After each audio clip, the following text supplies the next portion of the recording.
ఈరోజు ఈ జిల్లా ఉమ్మడి కర్నూలు జిల్లా మనం మొన్ననే డివైడ్ అయినటువంటి నంద్యాల కర్నూలు జిల్లా రెండు కలిసి ఉన్నప్పుడు ఉన్నటువంటి పరిస్థితులు చూస్తే ఈరోజు ఈ జిల్లాలో మరి ఒక్కొక్క కుటుంబం నుంచి ఇద్దరు ముగ్గురు నలుగురు ఇంకా ఎవడు రాకూడదా ఎవడు ఈ ప్రాంతాలలో మరి పబ్లిక్ రిప్రజెంటేటివ్స్గా ఎన్నుకోబడకూడదు. చూస్తున్నారు మీరు, వీడికి వస్తేనేమో 2-3 శిల్పాలు ఈ ప్రాంతంలో, అటపోతేనేమో కాటసాన్లు, అటపోతేనేమో బాలనాగిరెడ్డి ఆయన తమ్ముడు అన్న ఆయన సాయి ప్రసాద్ రెడ్డి, మళ్ళీ అటపోతే గుత్తకల్లి పోతే ఇంకొక బ్రదరు, ఇంకా అటపోతే ఎమ్మెల్సీ, అంత కుటుంబాలు 3-2. ఇప్పుడు శిల్ప వాళ్ళు నాకు కూడా బాగా ఉండేవాళ్ళు, వాళ్ళు నాతో కూడా. కానీ వాళ్ళది దందా వేరు. ఒక మార్బుల్ అంగడి పెట్టుకొని మొట్టమొదట జూబ్లీ హిల్స్లో మొదలుపెట్టినటువంటి రియల్ ఎస్టేట్ వ్యాపారం, మంచి దిట్టలు రియల్ ఎస్టేట్ వ్యాపారంలో చాలా అనుభవం ఉన్నటువంటి వారు, బాగా డబ్బులు బాగా చేసుకున్నారు కూడా. అది వాళ్ళ యొక్క బిజినెస్.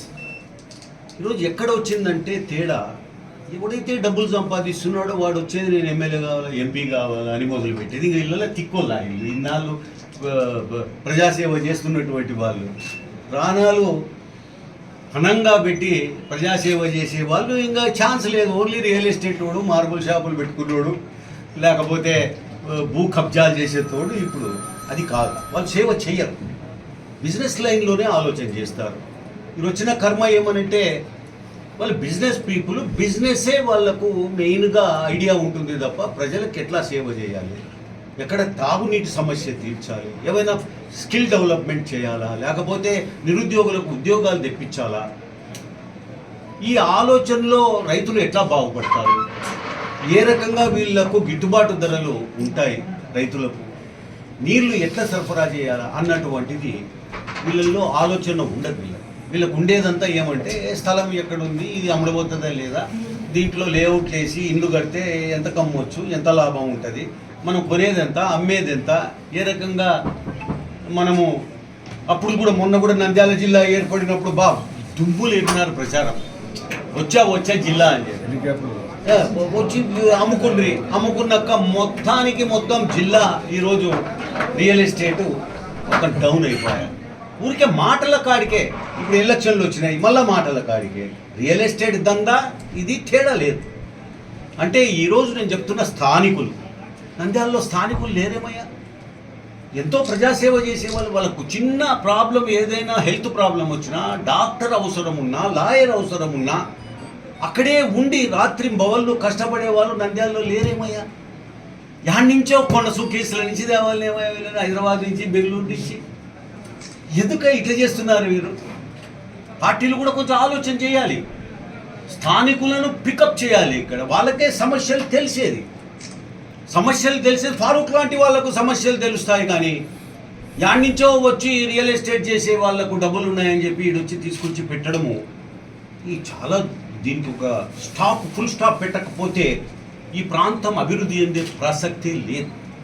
నేను ఒక్కటే అడుగుతున్నా వీళ్ళను, ఈ మహానుభావులు ఇప్పుడు తిరుగుతున్నారు, వీళ్ళని అడుగుతున్నాను, నీళ్లు ఈ సంవత్సరము మీకు నీళ్ళు ఇవ్వము, మీరు పంటలు వేసుకోవద్దండి అని చెప్పి పేపర్లలో అదే రకంగా నోటీసులు ఇచ్చారు రైతులకు, మేము కేసులు పెడతామని చెప్పి.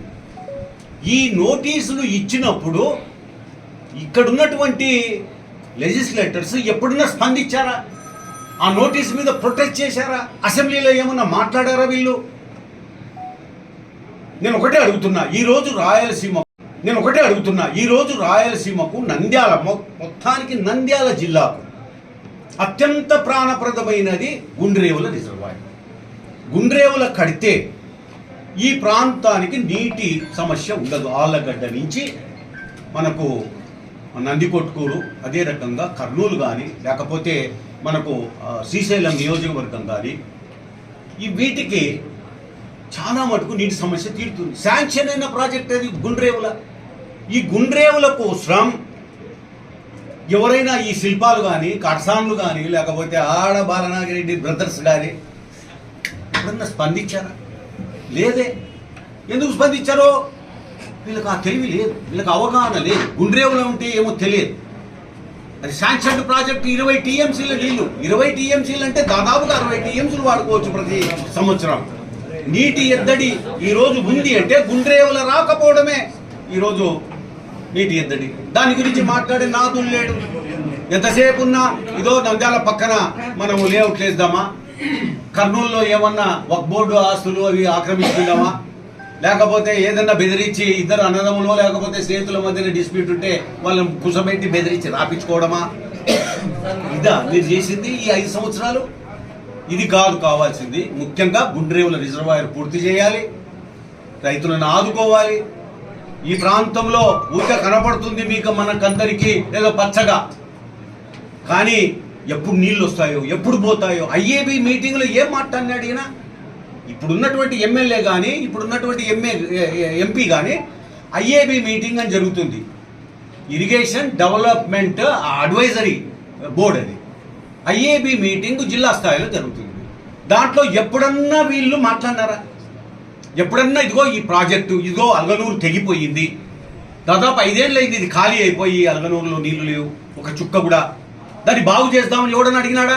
వీళ్ళల్లో అడగరు. వీళ్లకు వ్యవసాయానికి లేకపోతే నిరుద్యోగ సమస్యకు లేకపోతే రైతాంగం దెబ్బతింటా ఉంటే వీళ్ళకి పట్టలే. వీళ్ళకి పట్టిందల్లా రియల్ ఎస్టేట్ తప్ప ఇంకోటి కాదు. అందుకే ఈరోజు స్థానికులను మీరు ఎంకరేజ్ చేయండి. స్థానికులు ఉండాలి ఎప్పటికీ. కానీ ఈ స్థానికులకే సమస్యలు తెలిసేది, ఎవడో ఎక్కడి నుంచో వచ్చిన వానికి తెలియదు. ఇప్పుడు చూడండి ఎంపీ ఆయన ఎవరో మరి విత్తనాల వ్యాపారి. ఆ విత్తనాల వ్యాపారిగా బాగా సంపాదించాడు ఆయన. ఏం చేసినావో చెప్పు ఈ 5 ఏళ్లలో? ఏమన్నా ముఖ్యమంత్రిని పోయి నిలదీstiవా? పార్లమెంటుకు పోయి మోడీ గారిని నిలదీstiవా? ఒరే తీగల వంతెన బదులు బ్రిడ్జ్ కమ్ బ్యారేజీ కడితే ఈ ప్రాంతం బ్రహ్మాండంగా పికప్ అవుతుంది. మొత్తుకొని సచ్చినా ఒకరన్నా పోయి రిప్రజెంట్ చేయకపోయి. జగన్మోహన్ రెడ్డి గారికి లెటర్ల మీద లెటర్ రాశాను నేను, తెలంగాణతో మాట్లాడు, దీనికి మోడీతో మాట్లాడమని. మీరు మాట్లాడిందే లేదు. అయ్యా మీ విగ్రహాన్ని, పెద్ద విగ్రహం ఆడ పటేల్ విగ్రహం పెట్టారు, పటేల్ది పెట్టారు అక్కడ గుజరాత్లో, అట్లా పెట్టిస్తామయ్యా మేము రైతులము మా డబ్బులతో. ఎక్కడ సంగమేశ్వరం దగ్గర మీరు ఆ బ్రిడ్జి కమ్ బ్యారేజీ కట్టమని మేము అడిగాం. ఏం లేదు. ఆ రాయలసీమ ఎత్తిపోతల పథకం అని చెప్పి ఒకటి తీసుకొచ్చి మెత్తకున్న కాడ తవ్వుకొని బిల్లులు చేసుకొని వెళ్ళిపోయింది. దాంట్లో షేరు, దాంట్లో అంతా మొత్తం కూడాను పంచుకుంటే డబ్బులు. రాయలసీమ ఎత్తిపోతల పథకం రాయలసీమ కోసరం కాదు, గుండ్రేవుల రాయలసీమ కోసరం. అదే రకంగా పోతిరెడ్డిపాడు హెడ్రగల్ రాయలసీమ కోసరం, ముచ్చుమరి ఎత్తిపోతల పథకం రాయలసీమ కోసరం. అది కాదు అసలు రిజర్వాయర్లే లేవు. నువ్వు ఎట్లా కడతావయ్యా? నువ్వు రిజర్వాయర్ల కెపాసిటీ చెప్పు, నువ్వు లెక్కలు చెప్పు. ఈ దద్దమ్మలకు తెలుసా? ఈ రియల్ ఎస్టేట్ వాళ్ళకి తెలుసా రిజర్వాయర్లు ఎన్ని ఉన్నాయి, ఎంత కెపాసిటీ ఉందని? రాయలసీమ ఎత్తిపోతల పథకంలో నీళ్లు తోడిపోస్తే ఏ రిజర్వాయర్ నింపుతావు నువ్వు? రిజర్వాయర్లు కట్టకుండా ఆ స్కీమ్ ఎందుకయ్యా? అంటే దీని అర్థం ఏమంటే వేరే ప్రాంతాలకు తీసుకుపోనీకనే. ఈరోజు నేను ఒకటే చెప్తున్నాను, ఈ వెధవలు ఉన్నంత వరకు రాయలసీమ బాగుపడదు. ఈ చవట దద్దమ్మలు రియల్ ఎస్టేట్ వాళ్ళు ఉన్నంత వరకు రాయలసీమ బాగుపడదు. వీళ్ళ ధ్యాస వేరు, వీళ్ళ శ్వాస వేరు. వీళ్ళు ప్రజలను గురించి ఈ ప్రాంతాన్ని గురించి మాట్లాడరు. అందుకే ఇంకా ఏముంది, ఇంకా రేపటి నుంచి యుద్ధం మొదలు పెడతాం. మేము కూడా ఈయనే కూర్చుంటున్నాం. ఇంకా మా వాళ్ళు ఉన్నారు. ఏవి సుబ్బారెడ్డి కంటే మించినోడు ఎవడు లేడు, కొట్టాల శివుని కంటే మించినోడు ఎవడు లేడు, రాజశేఖర్ ఉన్నాడు. ఈరోజు మీరు వీళ్ళంతా కలిసి పోరాడతాం. ఇంకా చాలామంది జాయిన్ కాబోతున్నారు వాళ్ళని వదిలిపెట్టి. ఏమన్నా ఉంటే డబ్బుల మూట తీసుకుపోయేది, ఆ డబ్బుల మూట రియల్ ఎస్టేట్ది, ఇదో ఇది తీసుకో ఓవాకు అనేది. ఏం కర్మయ్యా మీకు? మీ కర్మ డబ్బులతోనే. నాయకులను కొనుక్కుంటూ కొంతమందిని, వీళ్ళు కాదు మామూలుగా డబ్బులకు ఆశపడే వాళ్ళ కాడికి పోయేది, డబ్బుల సంచులు గుమ్మరించేది, పొవాక్ అని చెప్పేది, మేము మాతో చేరిన వాళ్ళను మళ్ళా పోయి ప్రభావితం చేసేది. కుదరవి. ప్రజల్లో మార్పు వచ్చింది. ఇది చిత్తుగా కొట్టబోతున్నారు మిమ్మల్ని, బ్రదర్లను గిద్దర్లను అందరినీ, జగ్గు దాదాను అందరినీ వదిలిపెట్టరు. ఈసారి కక్ష మీద ఉన్న నిన్న చెప్పులు వేసినారు చూడు, సిగ్గులే కొంచెమన్నా. ఆడ అనంతపురంలో చెప్పులు, నువ్వు సెక్యూరిటీ రాకుండా ఉంటే చెప్పులు పడతాయో ఏంటి పడతాయో తెలియదు, నాకైతే తెలియదు. మీరు సెక్యూరిటీ పెట్టుకొని అంత చెట్లు కొట్టేసి దాపు ఎక్కడా కూడా అడ్డం లేకుండా చేసుకొని, ఓ అబ్బా అంత పెద్ద సెక్యూరిటీతో మీరు వస్తున్నారు కాబట్టి ఏదో వచ్చి మైకు తీసుకొని మాట్లాడిపోతున్నారు. మీరు సెక్యూరిటీ లేకుండా రాయలసీమలో తిరుగు, కరువు ప్రాంతం అయ్యా. ఆయన అయితే ఇత్తనాలు మొత్తం రైతులనే మోసం చేసి, దేవుళ్ళ లాంటి వాళ్ళు రైతులు, దేవుళ్ళు అయ్యే వాళ్ళు. నష్టాలు వచ్చినా పండిస్తున్నారంటే దేవుళ్ళు అయ్యా వాళ్ళు. వాళ్ళకు దినా పూజ చేయాలి మనం. అటువంటి వాళ్ళని మోసం చేస్తారేమయ్యా మీరు, ఈ బ్రహ్మానంద రెడ్డి కట్టోళ్ళు. నేనే ఎన్నో పంచాయతీలు చేసిన, నా ఊరికి పిలిపించి రైతులు ఈయన మిడ్తూరు మండలంలో మోసం చేస్తే పిలిపించిన, నష్టపరిహారం కట్టించిన. మళ్ళా సంవత్సరానికి మళ్ళా మోసం చేస్తే ఈసారి కొంచెం గట్టిగానే దండిచ్చి ఇది చేశాను నేను ఆ రోజు. ఈ రకంగా వీళ్ళనా అసలు కనపడని వాళ్ళనా, ముఖం కనపడని వాళ్ళ. ఎస్బీ రెడ్డి గారు చూడు, ఆయన పాపులర్ మ్యాన్, బాగా తెల్ల డ్రెస్ వేసుకుంటుండే, నల్ల బెల్ట్ కట్టుకుంటుండే, సిగరెట్ ఇంతప్పుడు అవుతుండే, బాగానే ఉండే. ఏదో చేస్తుండే, రోజు ఒక 10 ఏదో చేస్తుండే. వెళ్తే ఆడ వెళ్తే ఈడ ఏదో ఒకటి చేసి అట్టనున్నా ఏదన్నా ఒకటి గుర్తింపు తెచ్చుకోలేదే నువ్వు. ఏమన్నా పనే, అందరు తూతూ అంటున్నారు ఈరోజు. ఇంకా ఈ రియల్ ఎస్టేట్ వాళ్ళు, బయట వాళ్ళు, వీళ్ళను మనము ఖచ్చితంగా పంపించాల్సింది, సాగనంపాల్సిందే. లేకపోతే స్థానికులకు విలువే లేదు. ఇంకా వాళ్ళకే రాసిచ్చిపోండి మీరంతా కూడా. స్థానికులు వద్దు, మీ ఆస్తులు గీస్తులని ఖాళీ చేసి పట్టయ్య మీరే తీసుకోండి, మాకు వద్దు. ఈడ ఎందుకు ఉండాలా మేము? ఇదేదో విదేశాలలో ఉన్నట్టుంది, ఈడ మా సొంత ఊర్లో ఉన్నట్టు లేదు, కానీ పాకిస్తాన్ నుంచి వచ్చినట్టుంది. మేము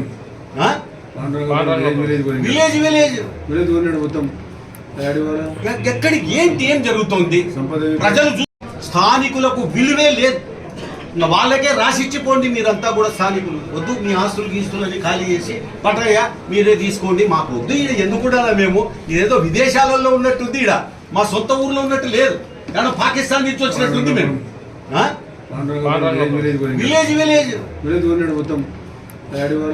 ఎక్కడికి ఏంటి ఏం జరుగుతోంది? ప్రజలు చూస్తున్నారు కదా.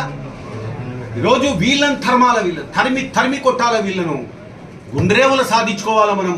ఫారూక్ గారికి నేను ఒకటే చెప్తున్నాను, ఈయన మంత్రి ఏది ఖాయం. ఎందుకంటే మైనార్టీలలో ఒకడే ఏకైక నాయకుడు ఆయన, మైనార్టీ మినిస్టర్ అవుతాడు ఇక్కడ, గెలిచేది ఖాయం. నేను ఒకటే చెప్తున్నాను ఆయనను, అయ్యా నిలబెట్టి గుండ్రేవులు సాధించాను నువ్వు శబరమ్మ ఇద్దరు కలిసి. తీగల వంతెన వద్దయ్యా, అది బ్రిడ్జ్ కమ్ బ్యారేజ్, అది ఊకే షూటింగ్లకు పనికొస్తుంది అయ్యా. బ్రిడ్జ్ కమ్ బ్యారేజీ కడితే మనకు 60 టీఎంసీలు నీళ్ళు వస్తాయి. 60 టీఎంసీలు. రాయలసీమ దరిద్రం తీరుతుంది. మీరిద్దరు కలిసి సాధించండి అది. నేను ఒక ఉద్యమకారునిగా మీకు నేను సలహా ఇస్తున్నాను. నేను వీళ్ళని గెలిపించుకోవాలి. ఇప్పుడు ఈ రియల్ ఎస్టేట్ వాళ్ళను గుండు కొట్టి, వీళ్ళకు ఉలిగడల దండేసి, వీళ్ళకు ఇది మన సున్నం పట్టెలు పెట్టి నెత్తిన వీళ్ళ గాడి మీద ఊరేగి ఇచ్చే కాలం వస్తుంది. చూస్తుండండి మీరు. టైం ఎక్కువ లేదు అని కూడా నేను చెప్తున్నాను. చాలా